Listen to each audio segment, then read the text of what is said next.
Hello, I'm Mark Minchew, and I've been a real estate broker in Austin, Texas for 30 years. I've completed over 3,000 real estate transactions in Texas, and I find to answer many of the same questions over and over. I've learned that real estate practices in Texas are different from many other states, so I'd like to share with you some of the most common. First of all, is that Texas is a non-disclosure state. There are only a few states that do not have public disclosure of the sales price of a home. This means that you can't gauge if a home is priced right or not. Non-disclosure also means that the taxing authority will not know the sales price, but will have to guesstimate the value of the home. So don't use tax values to determine if a home is worth the asking price. This also has a major effect on the automated house valuation systems that you may have seen or even used. The automated systems will disclose that their valuations are based on tax values, but you'll need a microscope to read the fine print. Texas is also one of a handful of states that does not have a state income tax.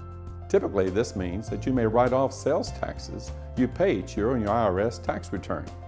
However, at this moment, Congress has yet to update that, but they usually do retroactively. Many will say that is why Texas property taxes are so high.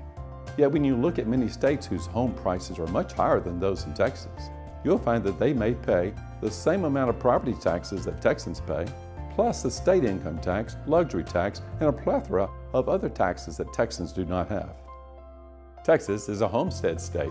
This means that when you declare your Texas home to be your primary residence, no creditor may seize your home for debt except the first or second lien holder, homeowners association, or a taxing authority. In other words, your home is protected against most creditors. This also means you can't use the equity of your home to secure other loans. Further, most taxing jurisdictions give you a tax break if your home is your homestead. Seniors with a Texas homestead also qualify for an over 65 exemption on their property taxes. Taxing entities vary from district to district as to how much of a benefit it is, but it is usually substantial. The state of Texas has mandated that realtors use promulgated contracts unless a person wishes to hire an attorney to write up their own contract.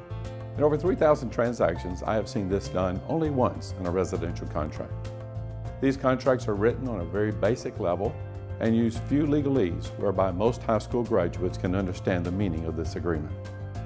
This mandated contract has an option period built into it.